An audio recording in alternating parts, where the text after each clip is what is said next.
عبد الحکیم صاحب بول رہے ہو؟ بول رہا ہوں، صبح وعدہ تھا 7 بجے میں نے فون کیا۔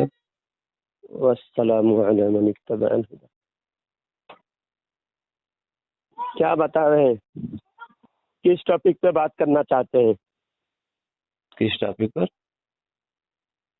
آپ نے اس دن بات شروع کیا اور جب میں بولنے لگتا ہوں پوری بات ہونے نہیں دیتے۔ آج پھر کنڈیشن کے مطابق بات کریں گے۔ کنڈیشن کے مطابق ہو، ایک آدمی ہاں، جب بات مکمل ہوگی تبھی آپ بات کرو گے، اور آپ کی بات مکمل ہوگی تب میں بات کروں گا۔ چلیے ٹھیک ہے، کنڈیشن منظور ہے؟ چلیے منظور ہے۔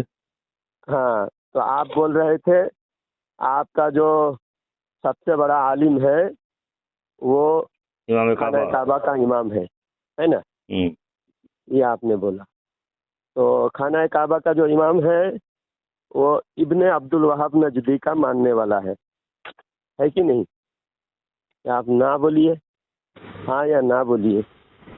اب پتہ نہیں امام نزدیک عبد الوہاب نزدیک کا ماننے والا ہے کہ نہیں ہے، میں کسی کے بارے میں آپ کو پتہ نہیں؟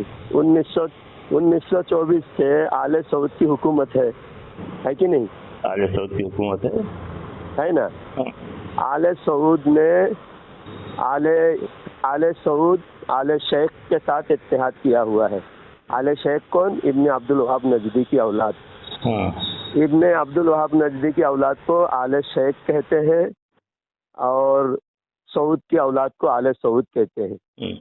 تو سعود اور ابن عبد الوہاب نجدی دونوں اتحاد کر کے دونوں نے مل کر برٹش فوج کو بلایا، برٹش فوج نے ساتھ دیا اور ترکی حکومت کا خاتمہ کر کے یہ آل سعود کی حکومت بنی۔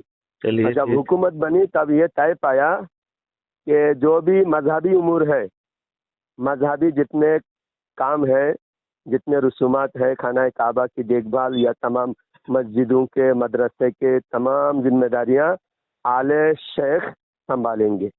مذہبی جتنے مذہبی امور ہیں آل شیخ یعنی ابن عبد الوہاب نجدی کی اولاد سنبھالیں گے، اور جتنے دنیاوی امور ہے، جتنے آفس اور جتنے معاملات ہے، پیسہ ہے، جو حکومت کے جتنے بھی اخراجات ہے، تمام چیزیں آل سعود کا ذمہ داری ہے۔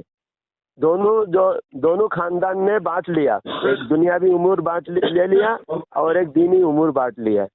تو آج تک وہی حکومت بدلاؤ نہیں ہوا۔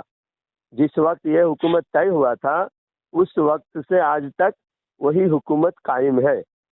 اور آپ کو پتہ نہیں کہ آج مکہ میں امام جو ہے وہ کون ہے؟ وہ اسی حکومت کا ایک فرد ہے اور اسی کنڈیشن کے ساتھ آج بھی قائم ہے۔ اگر کنڈیشن بدل گیا ہو تو آپ بول سکتے ہیں آپ کوئی دوسرا آیا ہے، ان کا عقیدہ معلوم نہیں۔ اور ابن عبد الوہاب نجدی کو یہ لوگ مجدد کہتے ہیں۔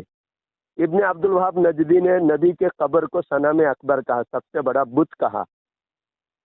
نبی کے قبر کو آپ بت مانتے ہیں؟ نہیں۔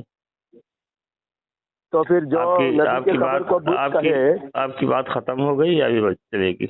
ہاں ہوئی، ختم ہوئی، بتائیے۔ کچھ چیزیں جیسے آپ نے بات کیا ہم خاموشی سے رہے، کچھ چیزیں میں پوچھنا چاہتا ہوں۔ ناچنا خدا کی شان کی خلاف نہیں ہے، اگر کوئی یہ کہتا ہے تو اس کے متعلق کیا حکم؟ دوسری چیز، ناچنا خدا کی شان کے خلاف نہیں ہے۔ ہم تو 4-5 چیزیں بتا دیتے ہیں، اس کے بعد اس کا جواب دیجیے۔ خدا کی دلہن، کیا خدا کی دلہن ہو سکتی ہے؟ نہیں ہو سکتی۔ موسیٰ سہاگ کے بارے میں احمد رضا خان صاحب نے ملفوظات میں کہا ہے۔ ہاں، قرآن میں تحریف جائز ہے، اگر کوئی یہ کہتا ہے تو اس کے متعلق کیا حکم ہے؟ اچھا، آپ دوسری ابن عبد الوہاب نجدی کی بات مکمل ہوئی نہیں، یہ ہماری بات تھوڑا سن لیجیے پھر ہم سنتا ہوں۔ اگر کوئی یہ کہتا ہے قرآن میں تحریف جائز ہے تو اسلام میں ہے کہ نہیں ہے؟ ہلو، آپ نے ابن عبد الوہاب نجدی کی مکمل ہوئی نہیں۔ ارے ہماری آپ سن لیجیے، ہم اس کے بعد سن لیتے ہیں۔ ٹاپک مکمل، اسی ٹاپک پہ بات کیجیے نا۔ کیا ہاتھ سے منی نکالنا کار ثواب ہے؟ اس سے روزہ نہیں ٹوٹتا؟ کافر کا جھوٹا پاک ہے، نالیوں کا پانی پاک ہے، بہار شریعت۔ احمد رضا خان پر درود پڑھنا کسی نبی کے علاوہ کسی انسان پر درود پڑھنا کیسا ہے؟ موضوع سے بھاگ رہے ہیں. نہیں بھاگ نہیں رہا ہوں.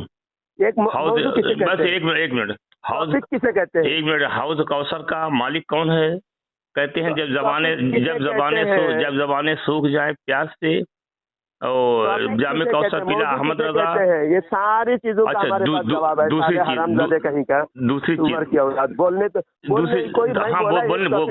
بولیے گا.